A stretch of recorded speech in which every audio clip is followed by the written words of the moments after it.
जीवन में सत्यवादी होना बहुत आवश्यक है। सत्यवादी लोग समाज के अंदर पूजनीय होते हैं, वंदनीय होते हैं, अभिनंदनीय होते हैं।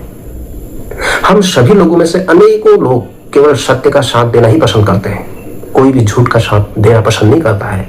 सत्य बोलने को ही जीवन का सबसे बड़ा धर्म मानते हैं। अपने जीवन को नियमों और सिद्धांतों के साथ जीना व्यक्ति के जो उसका चरित्र है, उसका आवरण है, उसका आभामंडल है, उसको और मजबूत बनाता है, सक्षम बनाता है, परिपूर्ण बनाता है।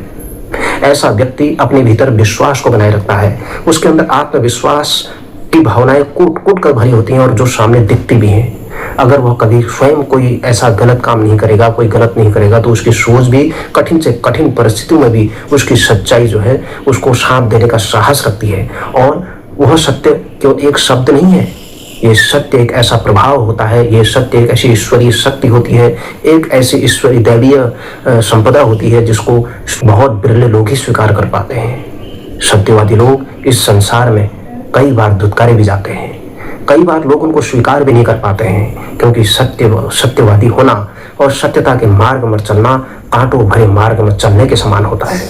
इसलिए जीवन में जो केवल सत्य बोलते हैं कई लोग, किस तरीके से बोलना, क्या नहीं होना, व्यक्ति अपने आप में सत्यवादी है, लेकिन वो हमेशा किस तरीके से बोलना, तो ये बोलने की जो प्रक्रिया है, सत्यवाद को भी किस तरीके से उच्चारण करना, किस परिपूर्ण किस वातावरण में उच्चारण करना, क्या वहाँ की परिस्थितियाँ है, किस प्रकार उसका प्रभाव जाएगा, क्या उसके साथ क्या तालमेल होगा, क्या सामंजस्यपूर्ण तरीके से हम सत्य बोल रहे हैं नहीं बोल रहे हैं, ये सारी परिस्थितियाँ जब तक हम सही तरीके से नहीं बोलेंगे तब तक हमको सत्य बोलने के जो प्रकार हैं वो कभी भी सही तरीके से स्पष्ट नहीं हो पाएंगे।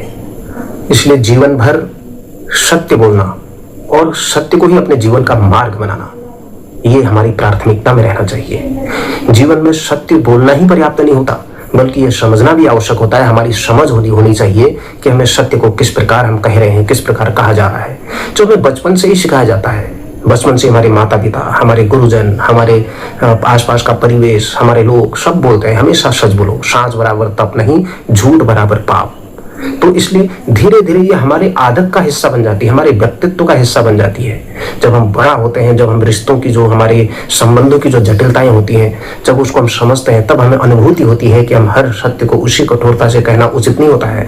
कई कबार जो छोटे बच्चे होते हैं, बालपन में होते हैं, वो उस सत्यता को सबके सामने किसी भी प्रकार की सत्यता को उजागर कर देते हैं। लेकिन जो धीरे धीरे जब व्यक्ति की समझ होती है, जो आगे की ओर बढ़ता है, तो उसी सत्य को वो दूसरे तरीके से बोलता है, ताकि वहां पर उस सत्य को कोई ऐसा कठोरता का वस्त्र न मिले, उस सत्य के कारण किसी को नुकसान न हो जाए, उस सत्य के कारण कहीं कोई इस प्रकार की स्थिति उत्पन्न न हो जाए जिसके कारण से वहां पर विद्वेष की भावना आ जाए। इसलिए सत्य बात को कहने का भी साहस होना चाहिए और उस सत्य बात कहने के लिए भी संवेदनशीलता चाहिए। और हमारे अंदर किस प्रकार की संवेदनशीलता है, वो सबसे पहले अगर हम संवेदनशीलता को सीख गए, हम परिवेश, वातावरण और घटनाक्रम और पूरा सब चीजों को सही तरीके से तालमेल करना सीख गए, तो हम सत्य बात को भी सही तरीके से समाज के सम्मुख व्यवस्थित तरीके से रख सकते हैं। इसलिए हमारी सत्यता की बातों को समाज के सामने रखने का भी एक माध्यम होता है कि हमारी बात सही तरीके से लोगों के बीच पहुंचे। हम जब एक दूसरे के साथ संवाद कर रहे हो तो विश्वासपूर्ण संवाद हो, और संवाद करते समय सामने वाला हमारी बातों से टूटना नहीं चाहिए। हमारी बातों से ऐसी सत्यता हो कि सामने वाला हमसे जुड़े। और अगर हम इस प्रकार की बातें करें, कहीं कोई ऐसी घटना घट गई, कोई इस अनहोनी हो गई, कुछ हो गई, तो हम तुरंत किसी के सामने सीधे बोल देते हैं, तो वहां पर व्यक्ति टूट जाता है। क्या पता उसकी इतनी बड़ी क्षमता न हो उस सत्य को सहन करने की। इसलिए कभी कभार अक्सर दो लोगों के बीच कभी कभार हम लोग देखते हैं ये स्थितियां कभी कभार कठोरता में बदल जाती है। इसलिए और कई लोग ऐसे बहसबाजी भी करते हैं, बहस होते होते ऐसी स्थिति बन जाती है कि दोनों केवल जीतने के मूड में रहते हैं कि मैं ही, अब एक दूसरे का जो अहम होता है वो टकराने लग जाते हैं। तो अपनी कमियां, अपनी असफलताएं और वास्तविकताएं सब अंदर से दिखने लग जाती हैं कि हम वास्तव में अंदर से क्या है और बाहर से क्या है। इसलिए हमको कभी कभार हमको ये ध्यान देना होगा कि सत्यता हमारे अंदर, हमारे नस नस में, हमारे रक्त में, हमारे शरीर के कण में, हमारे आसपास के परिवेश में ऐसी घुली मिली रहनी चाहिए जिसके कारण से लोगों के अंदर एक सकारात्मक विश्वास और एक दूसरे के प्रति ऐसा विश्वास हमारे प्रति बना रहे। और उसी विश्वास को बनाने के लिए हमें पूरा मिनट नहीं, एक दिन नहीं, 2 दिन नहीं, पूरा जीवन खप जाता है, फिर भी वो विश्वास हमारे लिए बहुत बड़ा सबक बनता है। हमारे शब्द ऐसे हों कि हमको सम्मानजनक शब्द बोले, सम्मान के साथ सोचने का अवसर देना, सम्मान के साथ बोलना और उस सत्य को व्यक्त करने की एक सुंदर कला भी हमारे पास होनी चाहिए। हर बात को अंतिम निर्णय तक कहना ये कभी कभार आवश्यक नहीं होता है। संतुलित शब्दों में कही गई बात भी अधिक प्रभाव छोड़ती है। बोलने से पहले सोचना, सोचने के बाद ही उसको आगे बोलना, और यह हमारी जो ये कला है, ये निपुणता है, ये हमारी सबसे बड़े व्यक्तित्व को दिग्दर्शन कराती है। इसलिए ईमानदार व्यक्ति जो होता है वो सत्य यानी सत्यवादी व्यक्ति ईमानदार होगा ही होगा। अगर वास्तव में वो सत्यवादी है तो वह ईमानदार भी होगा। इसलिए ईमानदार व्यक्ति को ये निडर बनाती है, ये हमारी ईमानदारी को निखारती है, यह सत्यवादिता। और सबसे पहले हम ये ईमानदारी और सत्यवादिता एक दूसरे के साथ बहुत गहराई से जुड़े हुए हैं, और उसी ईमानदारी में उसके साथ संयमित होती है।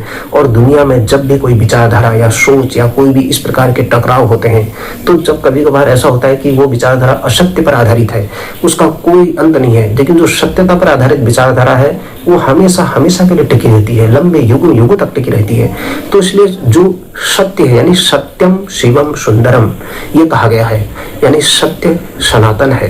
तो इसलिए सत्य चीजों को लोग स्वीकार करते हैं। हालांकि सत्यवादी चीजों को कई लोग लंबे समय तक उसको ठुकराते भी हैं, कई लोग उसको मजाक भी बनाते हैं, कई लोग उसकी प्रकृति या उसके चीजों को समझ नहीं पाते हैं, दूसरे के प्रभाव में आ जाते हैं, फिर बाद में लेकिन अंततोगत्वा उसी राह पर वापस लौटते हैं, कहते हैं कि यही नहीं, यही हमारा सत्यम शिवम सुंदरम है।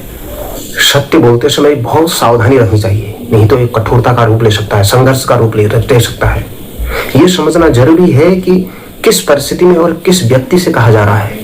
अगर वो व्यक्ति अपने आप को अपमानित महसूस कर रहा है या कुछ उसके सम्मान में कमी हो रही है, तो इसका मतलब वो इस कठिन से कठिन सत्य को स्वीकार करने में सक्षम नहीं है। और अगर उसको वास्तविकता में उसको लग रहा है कि नहीं ये मैंने गलत कर किया, तो उन चीजों को, हर सत्य को हर समय कहना कभी कभार आवश्यक नहीं होता है। उसके लिए समय काल परिस्थितियों को देखना चाहिए। और अनावश्यक रूप से कहा गया सत्य कई अनेकों विश्वासों की नींव हिला देता है। ऐसी विश्वास, एक दूसरे के ऊपर विश्वास को घटा देता है। इसलिए कभी कभार कुछ सत्य को अपने कुछ उचित समय आने पर ही कहना चाहिए, और एकदम हमेशा एक दूसरे को नीचा दिखाने के लिए नहीं, एक दूसरे के प्रति वर्चस्व की भावना से नहीं। हमें कभी कभार ऐसे शब्दों को उचित समय के लिए रखना चाहिए, ताकि हम अपने से किसी भी व्यक्ति को दूर न होने दें। और हमेशा सत्य को सही समय का इंतजार भी करना चाहिए, और उस चीज को सही समय इंतजार आने पर ही उसको अपनी भावनाओं में, अपने शब्दों में पिरोना चाहिए। हमेशा सत्य को संवेदनशीलता के साथ बोले, सम्मान के साथ बोले। हम क्योंकि व्यक्ति के अंतरात्मा में जगह बनाते हैं, यही कारण है कि हमारा जो संयमित है, मर्यादित सत्य है, वो प्रभावशाली होता है। अमर्यादित सत्य भी कभी कभार समाज के अंदर विद्वेष फैलाता है। इसलिए ईमानदार और सत्य प्रिय जो व्यक्ति होता है, उसकी सबसे बड़ी निशानी यही होती है कि वो उचित समय, स्थान, परिस्थितियां, उन सब का अवलोकन करके ही अपनी सत्यता को सामने रखता है। और हमेशा जो शब्द होते हैं, ये शब्दों की जो लड़ाई होती है, या कोई भी चीज लड़ाई से ही नहीं जीती जाती है। हम कभी कभार उस विजय को अपने धैर्य से, अपनी समझ से, अपने उस समय का मूल्यांकन करके, उन चीजों को, सब परिस्थितियों को देख करके ही हम अंततः उस सत्य पर विजय भी प्राप्त करते हैं। सत्यम वद धर्मम चर, ऐसा कहा गया है। सत्यमेव जयते, ये भी हमारे सनातन परंपरा में कहा गया है। इसलिए जब भी हम जिस सत्यता के मार्ग में चलते हैं, उसमें हमारी समझ, हमारी संवेदनशीलता, हमारी व्यापकता, हमारी नीतिगत व्यवहार, ये सब साथ जाते हैं। और ये हमारे आखिरी संबंधों को भी, जब हम संबंधों से दूर होने लगते हैं, तो उन संबंधों को जोड़ने की एक सबसे बड़ी सीख देते हैं।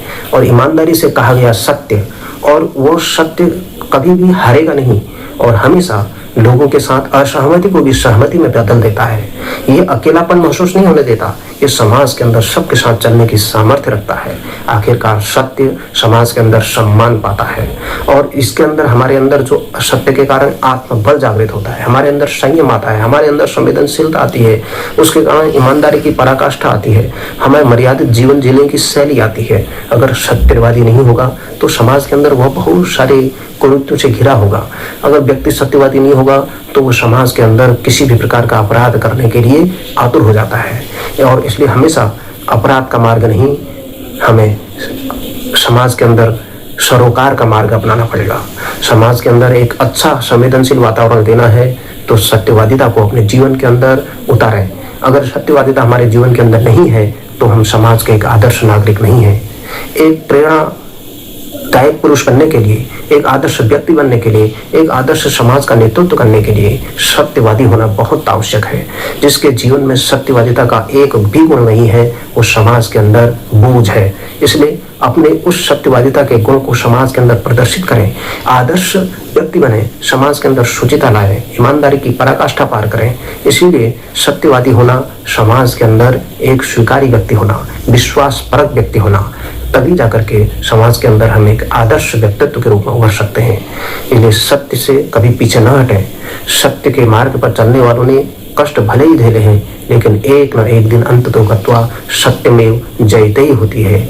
और सत्य के मार्ग में हमेशा भगवान हमारे सहायक होते हैं। आइए सत्य के मार्ग का अनुसरण करें और हमारे महापुरुषों द्वारा बताए गए उन महान चिंतन को याद करें जो हमारे हर धर्मशास्त्र कहते हैं, सत्यमेव जयते।